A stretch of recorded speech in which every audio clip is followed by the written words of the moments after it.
right. Hello, everyone, and happy Friday Eve. I think it's Friday, right? Who else is having a little trouble keeping track of the days? All right. It's Julia Flaherty, and I'm the Digital Marketing Specialist at Ledgeview Partners. And I'm really excited to have you for today's topic, the best practices to drive Salesforce user adoption. Now, user adoption is a very common hurdle that many organizations and teams face. I'm sure you know this, or you wouldn't have registered for today's presentation. So how can we prevent lagging user adoption from the start? Well, that's exactly what we're going to cover today and expand upon in the presentation, applying, of course, the specific focus to Salesforce environments and users.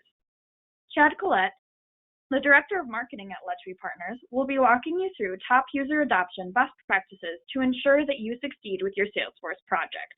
But before we dive into the content, I just want to cover a few key things with you before we get started.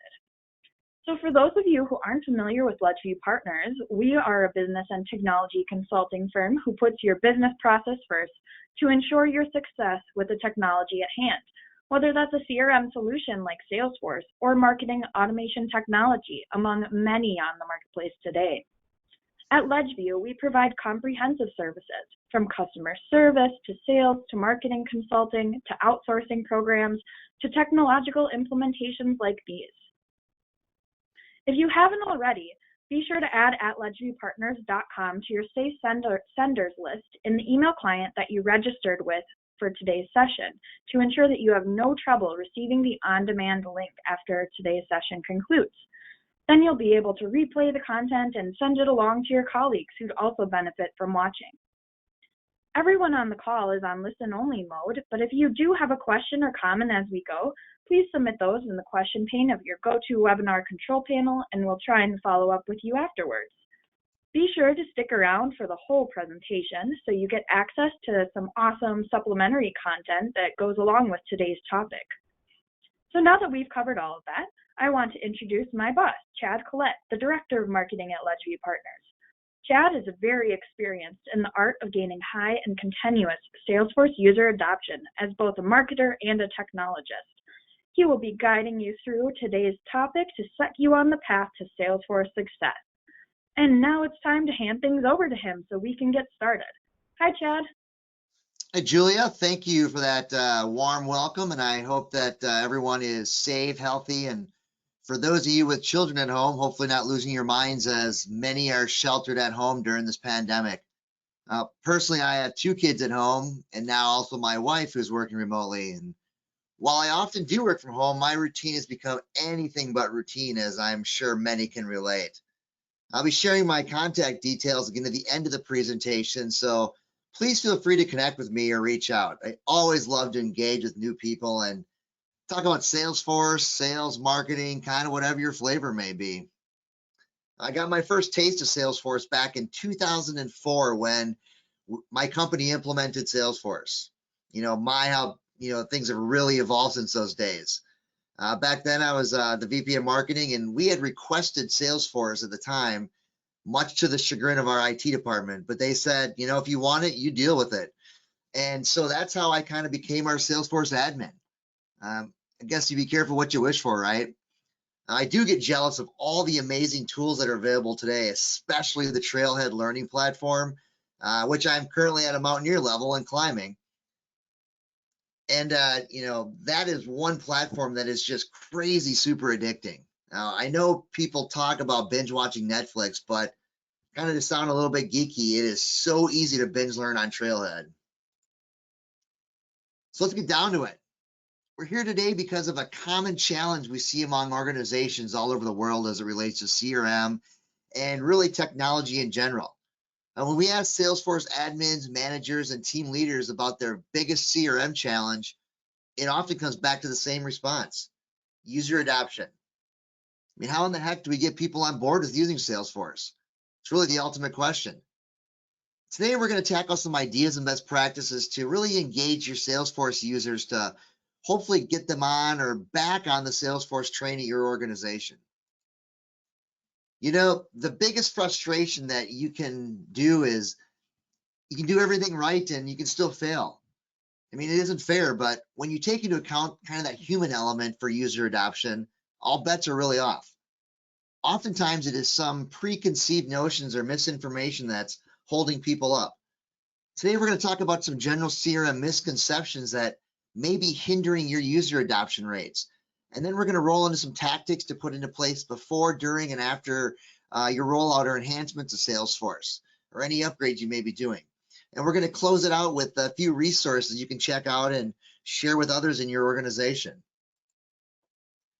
Now, I was going to pull this slide out for time's sake, but I really do like the analogy. I'm not sure if we have any runners on the webinar today, but I'm a runner. Especially with so many races right now being canceled, it can be quite frustrating to keep on pace for your training. I mean, it really helps drive a person when you have that end goal in mind, the date of that race. I like to think about Salesforce as a full marathon. Well, it's actually much more than that because it's really kind of like a race that never ends. Kind of like Forrest Gump, who just keeps running. Anyway, for anyone that is trained for a full 26.2 marathon, you know that you don't start off by just lacing up your shoes and going out and running for 4 to 5 hours. You need careful planning and steps to get you there, and milestones that you can target. Hitting your 5K mark, which is kind of like making the decision on your solution, selecting Salesforce, and selecting the partner that will lead you through this project versus going it alone. Now, a big milestone of being able to run a half marathon, which is getting into the analysis, the design, and the development of Salesforce, or your upgrade or your enhancement. And then the finish line is really going live. But unlike a full marathon, you grab your medal, but you need to keep training because for us runners, there's always another race on the horizon, another phase, another enhancement. And if there are any runners on here that have done full marathons like I have, once you cross the finish line, we're like, that's it. I'm never doing this again. Well, until the next day or a few days after, once your body heals and suddenly you're online researching for another race or that next phase of your training. Now, we also know people can easily be derailed from running, and CRM is really no different. That's where CRM misconceptions come into play. Now, I'm sure you've heard your fair share of them or maybe even had a few of these thoughts yourselves. We've seen so many people say, "Ugh," when they talk about Salesforce or just CRM in general. Sales is a good example of this and how they engage with customers, keep their notes, track opportunities, respond to inquiries, etc. They may have done things one way for so long that they fear losing that personal touch.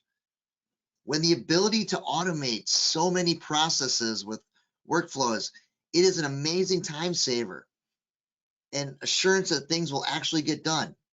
But some do have a fear of automation. They may feel that if they don't do it themselves, it won't get done correctly. Or back to our first bullet, they're going to lose that personal touch. They may fear that this automation could put their job in jeopardy. When you talk about making sure all the information is in Salesforce, how many times have you heard, "Oh, that's just Big Brother watching"? How about duplicating efforts or not trusting the data? Now, I've heard both of these more times than I can count. Now, for the lack of trust in data, that has been warranted at times, and we'll talk about that in a little bit in greater detail. You may have heard it's too complicated to use Salesforce. Again, this actually could be true, but Salesforce shouldn't be complicated. And I have a story on that I'll tell in a bit from my past experiences. They may not see the value in having information within Salesforce and that it's really only a tracking tool to ensure they're doing their job. We've heard many times, "Do you want me out selling or do you want me entering information into Salesforce?" I don't have time for both. Maybe they feel a CRM solution isn't right for their role, or frankly believe that if they do use Salesforce, it's not going to benefit them in any way. All these negative misconceptions can really derail an organization's goal for high user adoption rates, which is why it's so critical from the start to ensure that we address these. So before you go live, either with Salesforce for the very first time or rolling out Salesforce to a new department or even launching an upgrade or new enhancements, we really need to focus on user adoption every time. And we do this by eliminating every single excuse for not using it. I mean, I get it. It's easier said than done, right? No one said user adoption is easy, and if it was, we wouldn't have a need for this webinar. And you all have a half hour back in your day, but here we are. Now, that's why it has to start at the top with your leadership team. Salesforce has to have an active executive sponsor and key stakeholders. Now, whether you were around when you rolled out Salesforce or not, do you know the vision and the user expectations? Now, if you don't, you should ask. If you don't have one, you didn't miss the boat. You can still create that vision and those expectations. It's never really too late. Now, when you create your vision and your user expectations, you need to be transparent. Otherwise, users will think it's just Big Brother's watching. Focus on what the user gains by using Salesforce and how it benefits them directly as a person in their role. You sometimes do need to spell this out for folks. You got to know that change can be uncomfortable and acknowledge the pain points of the current process or system. Or maybe it's a lack of processes or lack of systems for that matter.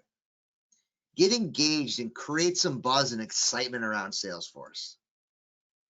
Now, prior to designing the system or rolling out new functionality or an enhancement, you need to recruit a solid project team. Make sure you have adequate representation from all types of users, including your power users. It is so important that you get the right people on the bus to drive this project. You really want to enlist those who are or will be using Salesforce for input. These users often have a system for managing their work that can provide insights for improvements. They also have a great sense of other users' struggles and typically have a good rapport with their coworkers. It can be influential. They can be early adopters and spread positive messages about the use of Salesforce at your organization. And as you get started, make sure it isn't just a one and done meeting, but stay aligned throughout the project and keep the team consistent throughout the project. Now, you may have a member here and there that only needs to provide additional insight or knock out some tasks, but the core team should see this through. You don't want to build Salesforce or push out a new enhancement in a silo. Everyone on the team should be aware of the time commitment. Implementing Salesforce or new releases should not be considered just a side project. However, in many cases, and in reality, it is an add-on project for team members on top of their current workload. You want to value the investment and make the time to do it correctly and ensure everyone is aware of this time commitment that's going to be required. Now, seek the guidance of your Salesforce partner to let you know what type of time commitment may be needed on your part. With their experience, they can give you realistic expectations that you can plan for, that you can anticipate, and that you can communicate. If any members of the team doesn't have time to dedicate to this project, see if they can hand off some other responsibilities during that project time so they can dedicate the time that is so important to this initiative. As I mentioned, enlisting input from the users of Salesforce is so critical as you are considering system design. I cannot stress this enough. And this means engaging users not only for the initial design of Salesforce, but for enhancements and upgrades. Anytime you're trying to improve Salesforce for users, make sure that those user voices are heard. Now, quick story that date back to the early 2000s, and I'm really dating myself, and some of my first exposure to CRM. I think it was around 2002, 2003 or so, but at a previous company I worked at, we decided to invest in a new CRM solution. Now, it was 100% researched by our IT director without any input from sales or marketing. We simply heard, we're getting a new CRM. Our IT director took the lead and customized CRM to what he thought was needed. I do want to point out that this was not Salesforce at the time, but a main competitor that shall remain nameless. Anyway, I am sure you know where this is going. Yeah, from the navigation, layout of screens, and process just to enter an activity was painful, to say the least. I think it was around like 10 clicks just to enter a simple note or activity. Sales immediately hated the system on day one, and we actually never recovered from that. It was 2 years that we spun our wheels with that solution before completely scrapping it and going another direction. This time, led and designed by the sales and marketing team and use of this just skyrocketed. It's not that our sales team didn't know the value that CRM could provide to them, but the tremendous amount of work to use the system was just a major roadblock. That solution that we implemented that turned it all around, yeah, that was Salesforce. And I loved it from the start. Now, another barrier to user adoption is trusting your Salesforce data. As I mentioned earlier, it is important to ensure your data is as clean and accurate as possible. Take the time necessary for this step. Importing bad data is going to solve no problems. How will your users need to access Salesforce? Do they need to access it on the go as they travel? You want to create a solid mobile experience, and it can be a game changer and will have a dramatic impact on user adoption.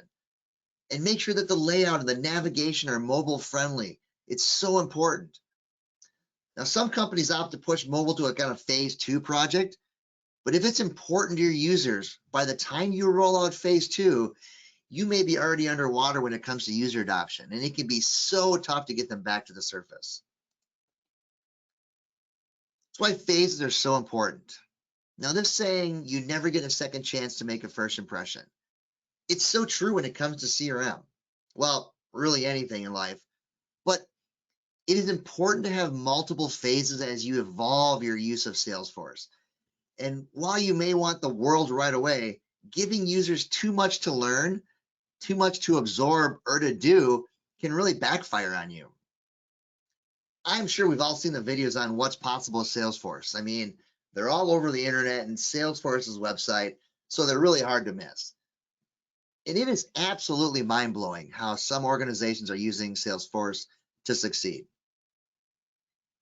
That is one thing that Salesforce is so good at, sharing customer success stories.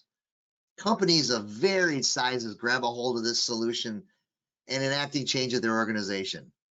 But they don't get there overnight. Many companies want to just knock it all off at once and be done. But imagine giving users 100 new tools or ways of doing things. It's never going to work. You want to start small. Let users gain knowledge and feel good about their use of Salesforce before you roll out additional functionality. Too many changes at once can get confusing and will only take your user adoption in the wrong direction. It helps to work with your Salesforce consulting partner on this, as they can lend their expertise based on your company, industry, and similar projects they've seen. Having a phased approach tells people that Salesforce is here to stay for the long run. And as you plan your rollout, you will need an ongoing plan for training. Be proactive and don't leave this until the end. Training should not be an afterthought. Who is going to take charge of the training? Who will conduct the training? How will you group the users, and will training differ among those groups? Do you want to keep your group small, interactive, and hands-on? But you need to be aware of how people learn. Do they do their best by actually doing, by watching videos? Will you need to conduct this training in person or remote? Maybe a combination of both. Think of all the training materials you're going to need. This is another area that your Salesforce consulting partner can help you with. They do this all the time. Well, at least they should. One aspect that get lost on so many companies, and it's easy to do, is future training. Maybe you plan an awesome training. You just kill it, and people are loving Salesforce. Well, then next month, somebody new joins the sales team. Are they going to get the same training? How about that new customer service rep or the new marketing associate? Or is it one of those, hey, Lisa, can you show Doug how to use Salesforce? And that is all the instruction that they get. How do you think that's going to turn out? Lisa might be awesome, both as an employee and a Salesforce power user, but it's likely her training won't hit on all the marks and won't be the same each time for consistency. Okay, you've got your training plan covered. And again, if you don't, it's never too late for training for any user. But just as important on how you use Salesforce, you want to communicate why your company invested or is investing in a CRM solution, why you selected Salesforce, and how it's going to help them excel at their job. You're going to be open, elicit feedback, and hear concerns. People are going to have both to offer. If they are unfamiliar with Salesforce, show them some videos of what's coming to get them excited. This can be seeing Salesforce for the very first time or new enhancements you're rolling out. See what they're experiencing. It's also good to explain in a positive manner the consequences of not adopting Salesforce. Everyday users know how they accomplish tasks. Get them engaged in the design phase as it makes sense. And provide regular updates and let them know what their day-to-day experiences was the basis for implementing these changes. Use all your available means to spread the word. Put it on the company intranet, your internal newsletter if you have one. You can create a Salesforce user group on your local chat to collaborate, to connect, to share. Bring up and use data from Salesforce often in your company or departmental meetings, and kind of going old school and no email's not dead. Send regular email updates to your team. We hit on a number of things that can be done before you launch, starting with support from leadership team, keeping the user experience top of mind and engaging with them, planning effective and ongoing training by giving users access to a production org to learn and play around, and of course, communicating early and often. So the stressful day of your go live is here. As we discussed, preparation is the key to ensuring users are excited about Salesforce or the new enhancements that you're rolling out. Now, your go live day is no walk in the park, but you want to go ahead and celebrate the project and the massive effort that the Salesforce team put into this. Trust me, no one's going to know the amount of work that went into it, so give that team the credit they're due. Now is a great time to re-communicate the vision and the goals of Salesforce. Provide access to user training resources you have created. Users will have questions and some will run into issues. You're going to want to have patience. You're going to want to remain positive and encouraging. Involve all departments. Even if just the sales team is using Salesforce, does the information relate to marketing, to customer service, to operations? Let them know why they're using it and how they are using it to drive efficiencies and growth. This may spark an interest by another department to want to create efficiencies of their own and request the use of Salesforce in their department. As you led up to your go live date, you planned your training. You provided key members some early exposure to the solution that is coming in, early training opportunities. Now that you're live and people can use these new tools, now is the perfect time for everybody to grab their laptop and execute training. Again, for some, you can never have too much training to get everyone on board. While doing it early is good, if you have access to training your production org, if they don't have access to keep using it, they may also forget some of the training they learned. This way, after training, they can continue to use Salesforce on their own. It is important for leadership or your executive sponsors to be present and once again confirm that vision and the expectations of Salesforce. And as you wrap up your training, make sure that every single person is comfortable with Salesforce and set some next steps. Ensure they all know where to find those resources that you shared. Just because you put them in an email, it can super easily get lost. Make sure they understand that these resources, including human support resources, are available. This could be an internal power user who's able to help or support that you've enlisted with your Salesforce consulting partner. Keep the energy high and the vibe positive. Now, how do we do that? As I stated, having leadership present, but if you're holding an in-person training, what's the one common thing that everyone loves and embraces at work? Yeah, it's free food. If you feed them, they will come, that's for sure. And I'm sure many of us can't wait to get back to the days of free food at our office. Now, while the launch date will fade into the past, communicate, communicate, communicate. Don't give people the excuse that I just didn't know what to do or I didn't know where to go for help. You want to keep it going tomorrow, next week, next month, next year. With a multi-phased approach, there should always be a next step. And the great thing with Salesforce is you get new enhancements 3 times a year. Make sure you take advantage of those. That is 3 times per year that users can take advantage of new functionality if the company is proactive and rolls it out. It can seem all overwhelming, but don't be afraid to ask your Salesforce partner for help and recommendations. Okay, what features in this new release can help our company? Which ones can help our people, help our processes or our growth? Engage with them to learn more. It is so much easier than trying to digest that full enhancement release. And it's really our job as a partner to know all those details. Now, as the days and the weeks go by, make sure you follow up. And this goes from a management or admin to user direction, but also from a user to your admin or power user direction. Continue to provide resources, adjust and add as needed. As users find cool tips and tricks in Salesforce, encourage them to share that knowledge with others. You may be amazed, but some of our most popular how-to blog posts and videos contain what some people might think of as simple tips, like navigation tips, creating or sharing views, running reports, or creating charts and dashboards. When people can share knowledge, it really empowers them and creates a positive environment. You want to elicit feedback. Make sure you have a way for your users to submit feedback.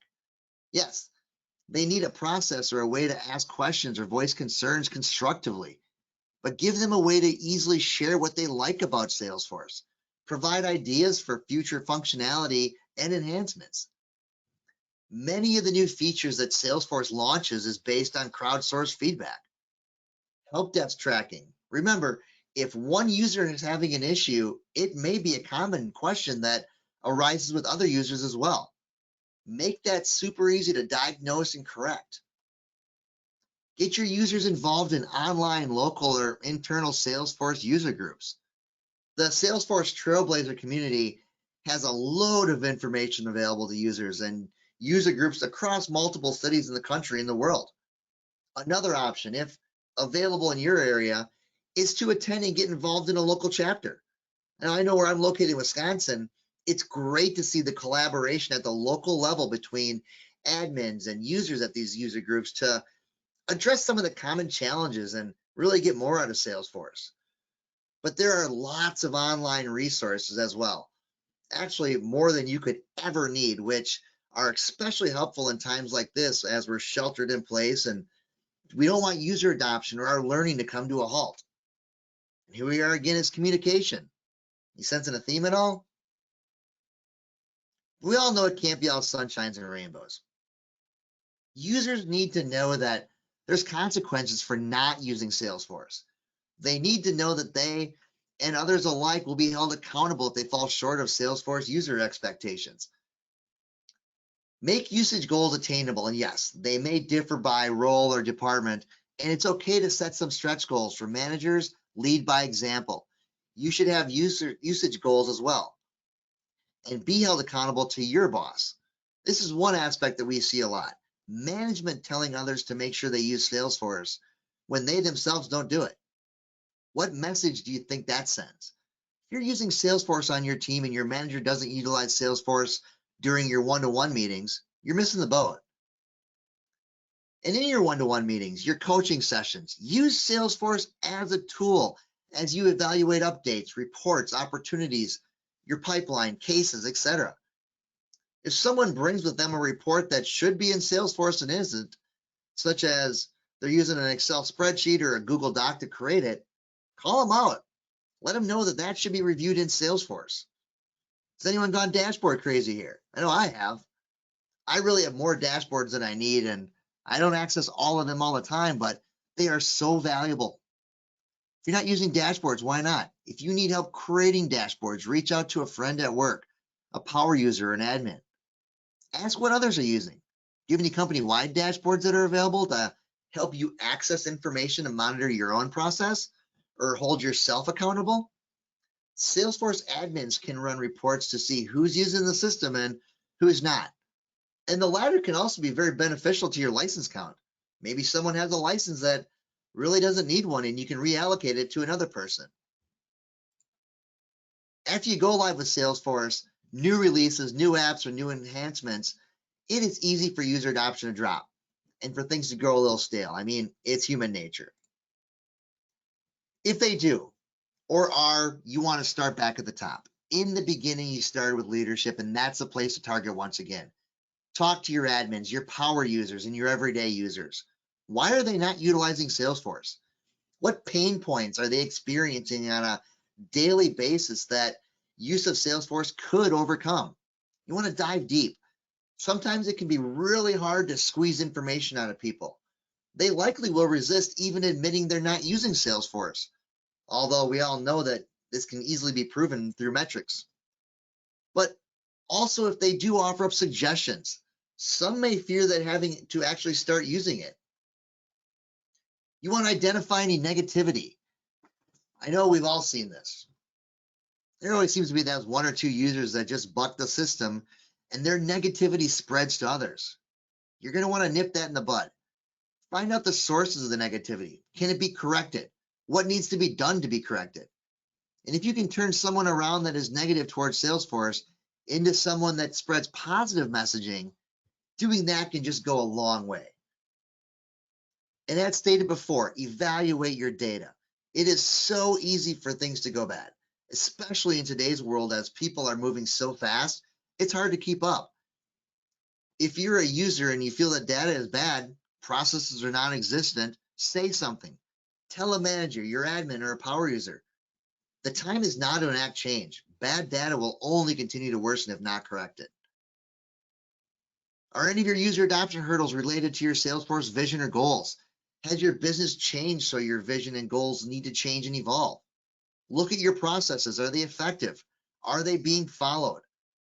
And if you think they're being followed, are they actually being followed? Engage your users to find out. Ledgeview, we did a survey asking people that were attending one of our webinars a while back about their sales process. And it was absolutely amazing how different people at the same company in the same departments submitted answers. We had some managers that said processes were great and being followed, and other users were saying, what processes? Take an honest look at your processes and enlist the help of an outside firm as needed. Oftentimes, employees will be a lot more honest with them than they will be with management. And keep Salesforce top of mind every single day. And as I'm sure you've all heard this before, if it's not in Salesforce, it doesn't exist. Well, hold true with that statement. Don't bend. If you bend, they will bend. Lots of companies say this, but be the one that lives this. Now, before I close things out, I want to spotlight Trailhead and the Trailblazer community. When this webinar is over, if you haven't been there yet, go to trailhead.com. And if you haven't done it, bookmark that page. Depending on your role, admin, user, manager, sales, marketing, customer service, etc., explore the trails and modules that make sense to you. Start up a competition at your organization on who gets the highest number of badges, the highest number of points, or the highest rank. Starting up a competition in your organization who gets the highest number of badges in those, when you gamify it, it will drive some pretty fierce competition. You can spotlight that week's or that month's top trailblazer. Trailhead has everything and more. I honestly can't say enough great things about it, how Salesforce set this up and keeps all the content up to date. And it expands beyond your everyday use of Salesforce, and there is training information on well-being, health, and so much more. If possible, make some time every single week to head over to Trailhead and educate yourself. Even if it's just one quick lesson or a module, you're not going to regret it. It is easy to get selected in the training tools, so make sure that you come up for air and drink of water at some point. Okay, that's all I have for today. So again, please feel free to reach out to me with questions or share your user adoption tips, best practices, and your stories. I would love to engage with you. Julie, I'm going to turn things back over to you to share some of our quick resources and close this webinar out. All right, well, thank you for that amazing walkthrough, Chad. I'm very encouraged to dive into Salesforce Trailhead maybe later this afternoon or this weekend. I hope everyone on today's call feels better equipped to set their teams up for success with Salesforce user adoption. Be sure to attend other upcoming webinars you may like. We have many scheduled for April and May around different topics like video marketing, lead scoring, lead generation, and much more. So if you're interested in learning more about gaining Salesforce user adoption, head on over to our resource library and download the many infographics and ebooks we have on the topic for you. They're always available for complimentary download. And of course, we also have many blogs on Salesforce and how to use Trailhead and user adoption. We actually do have a series of 5 ebooks that applies to any business, industry, or CRM ecosystem that you can benefit from and leverage to complement your own unique processes and goals. From the beginning of your CRM projects from years beyond your initial implementation. All right, well, thank you so much for taking the time to join us for today's call. We're very excited to see you back virtually for more webinars later this month. And of course, we are wishing you and yours lots of health, happiness, and maybe a nice walk later this afternoon if you have some sunshine, socially distant, of course. We'll see you again very soon. Have a nice afternoon, everyone.